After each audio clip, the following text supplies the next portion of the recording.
സംസ്ഥാനത്തെ ആഭ്യന്തര വകുപ്പ് തികഞ്ഞ പരാജയമാണെന്ന് പ്രതിപക്ഷ നേതാവ്. ജയിലിൽ കിടന്ന് കൊട്ടേഷൻ കൊടുക്കുന്ന കാലമാണിത്. ക്രിമിനലുകളുടെ ദയാവായ്പിലാണ് കേരളമെന്നും വി ഡി സതീശൻ വിമർശിച്ചു. ഇത് പ്രതിപക്ഷം വളരെ ഉത്തരവാദിത്തത്തോടുകൂടി നേരത്തെ ഉന്നയിച്ച ഒരു ആക്ഷേപമാണ്. കാരണം സംസ്ഥാനത്ത് ഗുണ്ടകളുടെയും ക്രിമിനലുകളുടെയും ലഹരി മാഫിയയുടെയും ഭരണമാണ് നടക്കുന്നത്. അവർ ഈ സംസ്ഥാനത്ത് എല്ലായിടത്തും അഴിഞ്ഞാടുകയാണ്.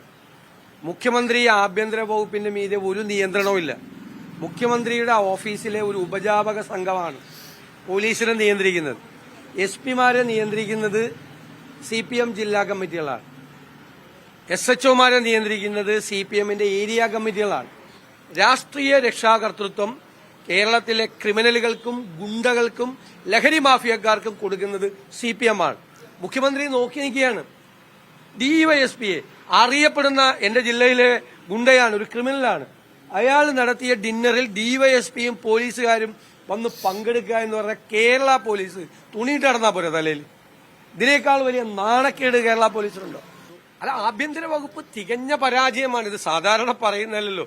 കേരളത്തിൽ ഇത്രമാത്രം എത്ര ക്രൂരമായ കൊലപാതകങ്ങളാണ് നടക്കുന്നത്. ഞാൻ പറഞ്ഞ ലഹരി മരുന്ന് സംഘത്തിന്റെ ക്രിമിനലുകളുടെയും കൈകളിലാണ് കേരളം. അവരുടെ ദയാവായ്പിലാണ് കേരളത്തിലെ പാവങ്ങൾ എത്ര നിരപരാധികളാണ് ക്രൂരമായ മർദ്ദനമേറ്റു വാങ്ങിയത്. എത്ര സ്ത്രീകളെയാണ് മർദ്ദിക്കുന്നത്. വീടിനകത്ത് കയറി അമ്മമാർക്കും വൃദ്ധരായ ആളുകളെ പോലും നോട്ടമില്ലാതെ ക്രൂരമായി മർദ്ദിക്കുകയാണ് ഗുണ്ടകൾ വന്നിട്ട്. ഇവിടെ ആർക്ക് വേണേലും കൊട്ടേഷൻ കൊടുക്കുക. ജയിലിൽ